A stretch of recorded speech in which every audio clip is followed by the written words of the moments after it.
Y tú vas a decir, no, pero estás loco. Lo importante es que mi nueva tienda tenga pisos de mármol, un servicio postventa que sea bastante bueno, porque es muy incómodo comprar una televisión que se descomponga a los 6 meses y ni la marca te hace caso. El banco que dice, yo quiero comisiones por todas las cosas que hace el cliente que a mí no me gusta que haga. Aquí la inversión se vuelve, haz que existan una cantidad infinita de puntos donde el usuario pueda efectivizar su dinero. Siguen teniendo parte de su operación en estos sistemas porque son muy viejos, pero son muy robustos.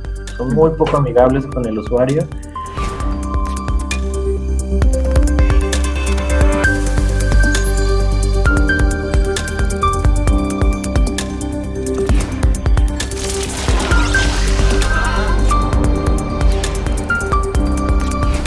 Y les dice, dame $400 millones para montar una granja de servidores y luego vemos a quién se los rentamos. Básicamente eso dijo. Obviamente debe haber un estudio de mercado mucho más... Sí. Pero eso es, ¿no? Entonces llega y dile eso al presidente de Macy's, que él cree que cambiar la alfombra cada 5 años es estar al día con sus clientes. Estoy sobresimplificando y creo que toda la sesión voy a sobresimplificar, pero así de absurdas son las decisiones que a veces tomamos cuando estamos al frente de una empresa durante muchos años y viene alguien a decirte que todo lo que sabes hoy ya no es válido. Y tú vas a decir, no, pero estás loco. Lo importante es que mi nueva tienda tenga pisos de mármol. O sea, temática de la Ciudad de México, sin agraviar a nadie de Polanco. No, sí. Mentira, ese es un tema de estrategia y lo acompañan con una estrategia digital, pero realmente eso es lo que piensa un retailer tradicional. Yo necesito tener la tienda más moderna y para que sea moderna le voy a poner pantallas. Pues sí, pero ¿qué valor le genera al cliente tener pantallas? No, ninguna. Lo que necesita el cliente es cada vez consumir más, comprar más en menor tiempo. Claro, necesita una asesoría sobre los productos, garantías, un servicio postventa que sea bastante bueno, porque es muy incómodo comprar una televisión que se descomponga a los 6 meses y ni la marca te hace caso, ni la tienda que te lo vendió te hace caso y terminas comprando otra porque no hubo forma, no hubo poder humano para que alguien te resolviera, o lo llevas con el que arregla televisiones en la esquina de la casa. Ahí es donde generas valor, donde entiendes cuál es la necesidad del cliente y además ya no lo ves como un cliente que viene un día, te compra algo y se fue, y si viene otra vez está bien y si no, ya no me importa. En empresas ya más de tecnología y de fintech se habla del valor del cliente en el tiempo. Por lo tanto, tú tienes que seguirle vendiendo a ese cliente y las transacciones se vuelven muy chiquitas. Yo te decía, la banca tradicional suele ganar dinero por comisiones. Aquí no quieres cobrarle tantas comisiones o comisiones tan altas, sino que vas a buscar márgenes muy chiquitos, pero vas a tratar de que esos márgenes sean sobre todas las transacciones. Te pongo un ejemplo.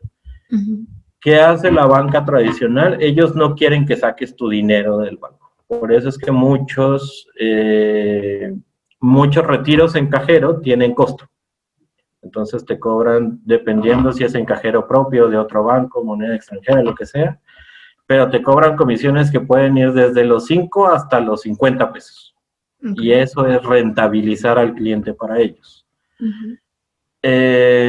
Sin embargo, una fintech lo que va a tratar de hacer es digitalizarte ese dinero. ¿Qué significa eso? Buscar herramientas que te permitan que tu celular sea tu billetera. Está el caso de lo que está moviendo el Banco de México, que es CODI, por ejemplo, los códigos QR, están los pagos con NFC desde el celular, pago desde el smartwatch, un montón de cosas que permiten que tú no tengas la necesidad de efectivizar tu dinero. Y cada que haces una transacción, a alguien le van a cobrar un 1% de la transacción. Probablemente no al usuario, sino al establecimiento, por el procesamiento del pago. Entonces, el banco que dice, yo quiero comisiones por todas las cosas que hace el cliente que a mí no me gusta que hagan. que no saque dinero, que no haga transferencias. Todos los movimientos no son muy benéficos para el banco, entonces no quiero hacerlo. Incluso es una bobada, pero por darte un crédito te cobran una comisión por emisión de créditos. Es una locura, porque es como que, no sé, vas a comprar fruta y te cobran por imprimirte el ticket de la fruta. No, es algo que en un negocio normal no tendría sentido. Tiene sentido porque ellos tienen que pagar una sucursal, tienen que pagar un ejecutivo, tienen que pagar todos los flyers donde te dan la información. Sí tienen muchos costos, no es solo avaricia. Pero finalmente, de nuevo, igual que poner pantallas, a mí que le pagues comisión a tu ejecutivo no me genera valor como cliente. Me genera costo, pero no valor. Y ese es el cambio de paradigma. Entonces, aquí la inversión se vuelve, haz que existan una cantidad infinita de puntos donde el usuario pueda efectivizar su dinero electrónico. Más bien utilizarlo, no efectivizarlo. Hay casos muy representativos. En Dinamarca, por ejemplo, el uso de QRs es ya prácticamente universal. Tú puedes dar limosna en la calle con un QR o pagarle al de los hot dogs de la esquina con un QR. Prácticamente puedes hacer todo con un QR y lo que hicieron es hacer que la tecnología sea muy sencilla y que cualquiera pueda utilizarlo. Y bueno, además hacen programas de transformación cultural que de largo plazo, ¿no? Esos procesos pueden llevar 10 o 15 años en implementarse en un país. Pero al final ahí está, cambiar la forma en la que piensas en el negocio y irte más hacia la microtransaccionabilidad y a entender qué genera valor para el cliente y a eso llevarte una partecita del movimiento de efectivo. Entonces, por ejemplo, históricamente, ¿cómo fue que llegamos a esta parte de fintech? Que parecía hace, no sé si estoy equivocada, pero hace unos 20 años parecía como de sci-fi, ¿no? O sea, no... Claro. Mira, ahí la historia es un poco más larga. Si lo pensamos como que fintech es contracción de tecnología financiera, ¿no? Más o menos uno de los primeros rasgos donde se empieza a tecnificar la banca, o no a tecnificar, sino a implementar tecnología, es con la creación de las tarjetas de crédito. Es muy curiosa la creación de las tarjetas de crédito. La marca Diners Club literalmente se creó en un diner. Estaban unos banqueros cenando y uno de ellos se había quedado sin efectivo y tuvo que pedirle a su esposa que viniera a pagar la cuenta. Ellos, bueno, en ese entonces ya existían las tarjetas de crédito, pero más como las departamentales, como la de aquí de cualquier tienda retail que te da una tarjeta de crédito, pero eso solo te da acceso a crédito de lo que compres en su tienda. Si vas a la tienda de al lado, no puedes pagar. Entonces, ahí entre ellos se proponen crear la tarjeta de crédito y ya crean un sistema que permita saber si la persona tiene o no crédito disponible, le empiezan a aprobar líneas, etcétera, etcétera, etcétera. Y son como los primeros vestigios de fintech. El crecimiento de esto fue rapidísimo, más o menos los primeros meses de 1950 había unas 200 tarjetas de crédito. Y para finales del mismo año había unas 20,000 tarjetas en Estados Unidos. Y cada vez más establecimientos y hoy creo que en todos los países, pero especialmente en Estados Unidos, el uso de tarjeta de crédito es universal. Sí. ¿Qué otras cosas hay en fintech? Así, hitos importantes, la creación de los cajeros automáticos que te permiten convertir el dinero que está en tus cuentas en efectivo sin tener que ver a un cajero humano que te valide. Eso más o menos fue en los 60s. En los 70s se empiezan a comerciar acciones electrónicas en la bolsa, se tecnifica o se mete tecnología en las bolsas de valores. En los 80s que empieza el boom de las computadoras, empieza a haber sistemas bancarios, que son sistemas bancarios muy rústicos, pero incluso a la fecha algunos bancos grandes siguen teniendo parte de su operación en estos sistemas porque son muy viejos, pero son muy robustos. Son muy poco amigables con el usuario, pero por el tipo de lenguaje de programación es muy difícil que algo falle. Son como los autos viejos, son de acero fuerte todavía. Bueno, ahí empiezan los sistemas y en los 90 ya empieza el boom del internet, de las .com y del e-commerce. A partir de eso es cuando empieza a explotar todo el tema de fintech. Entre ellos, justamente decías Elon Musk. Elon Musk junto con algunas otras personas. Elon Musk tenía una empresa que se llamaba X.com, y se asocia con otra gente que eran los que inventaron PayPal. Entre los dos fundan PayPal. Y justamente es después la venta de PayPal a eBay, que eBay estaba tomando mucha relevancia en el e-commerce. Venden PayPal y es, digamos, que los primeros pasos de Elon Musk a ser el millonario y el emprendedor y el innovador que es hoy, ¿no? Entonces, así de relevante era en aquel entonces el tema de pagos electrónicos, porque el e-commerce estaba creciendo y no había formas seguras de pagar con tu tarjeta. Había muchos hackeos, o simplemente, aunque no hubiera hackeos, no le daba confianza a la gente dar sus datos a una página de internet. Bueno, viene también tema de smartphones y apps, internet en los 2000. Y a partir de 2010, y justamente con el tema de Internet 3G y el iPhone 3G y todo el boom de las aplicaciones de Android y iOS, es donde viene ya el boom de todas las empresas tecnológicas, digamos, de los convenience tecnológicos, o sea, las apps. Viene el boom también de cloud computing y con eso abre el mercado para muchas cosas. Obviamente aquí siempre va a haber una lucha entre el mercado tecnológico queriéndose meter al área financiera y los gobiernos que tienen una responsabilidad muy grande sobre el dinero de la gente. Entonces el gobierno siempre va a tratar de regular el mercado, y el mercado siempre va a tratar de ir buscando las zonas grises y ir expandiendo esa regulación, y luego el gobierno tiene que entenderla, que fue más o menos lo que pasó con la ley FinTech en México. Empezaron a salir fintechs por todos lados, son más bien empresas de tecnología financiera, tomaron un nicho y sacaron la ley fintech para decir, bueno, por lo menos los vamos a dejar hacer ciertas cosas bajo ciertas reglas. La ley fintech, no quiero hablar mucho del tema porque tampoco soy experto abogado, pero en general, para el ecosistema fintech sí trajo barreras de entrada muy fuertes para las nuevas empresas que quieran entrar en ese ramo que regula.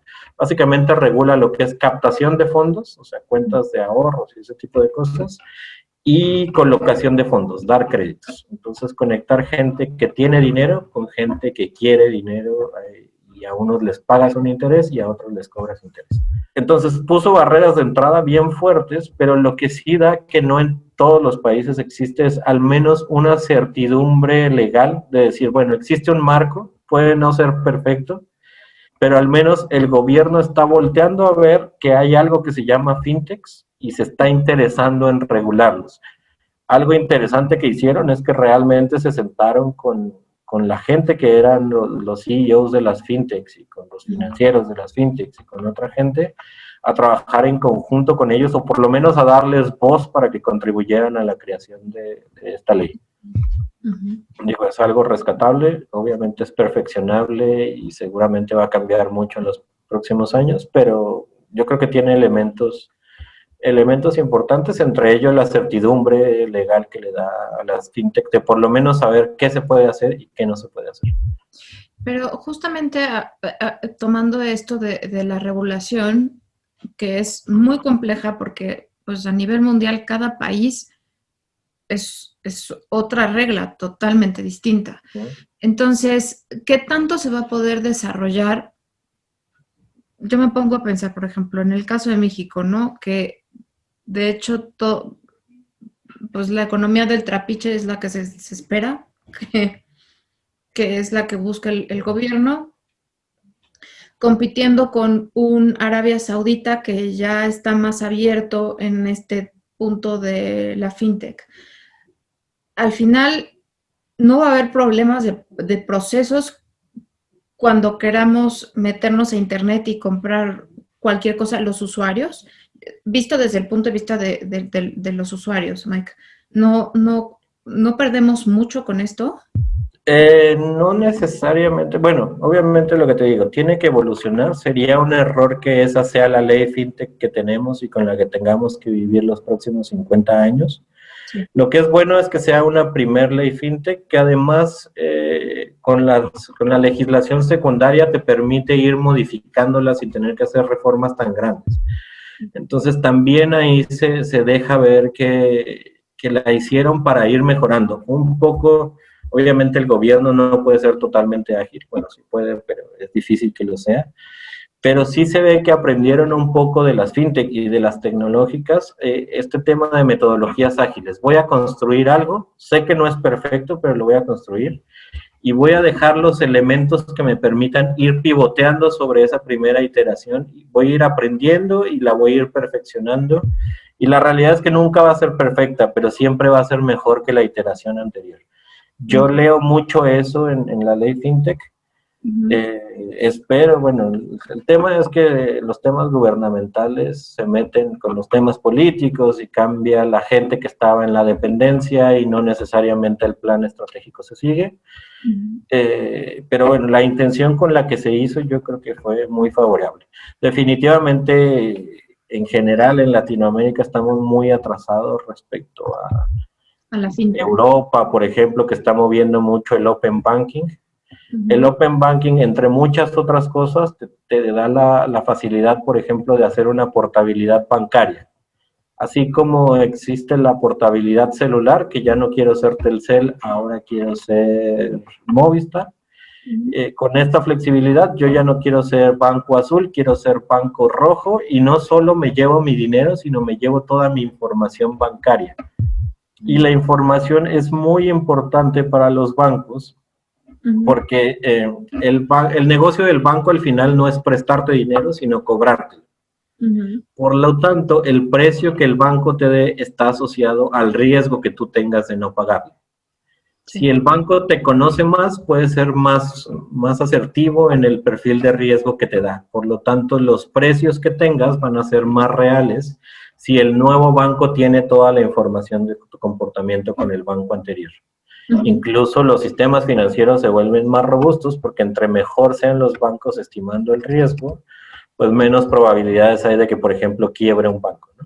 Entonces, obviamente estamos muy atrás y en gran parte porque hay mucha gente en los gobiernos que no entiende de tecnología, no entiende probablemente tampoco de finanzas. Y la forma en que se toman las decisiones, lamentablemente, es preguntándole a esas personas por lo que son, o sea, por el cargo que tienen y no necesariamente por lo que saben. Entonces ahí hay una barrera que la verdad viene desde una falta de educación de esos perfiles. Claro. Obviamente no todos, estoy generalizando, pero hay gente muy brillante en todos los gobiernos. Pero la realidad es que no siempre son los que toman las decisiones. Eso sí es un tema que nos pega en todas las industrias, pero también en la fintech, por este legado que existe de ser muy cuidadoso con cómo se maneja el dinero. Sin embargo, no todo es nubes y oscuridad. Lo interesante es que yo te decía, las fintech siempre van a buscar las zonas grises de la legislación que les permitan. Al final, los emprendedores a lo que se dedican es hacer que las cosas se puedan. Sí. Van a buscar la forma de hacer que las cosas se puedan. Hay muchos bancos digitales que realmente no son bancos o no empiezan siendo bancos. Lo que se vuelven es un canal de colocación para el banco. ¿Qué quiere decir esto? Yo lo que no puedo hacer si no tengo una licencia bancaria es, por ejemplo, captar dinero del público.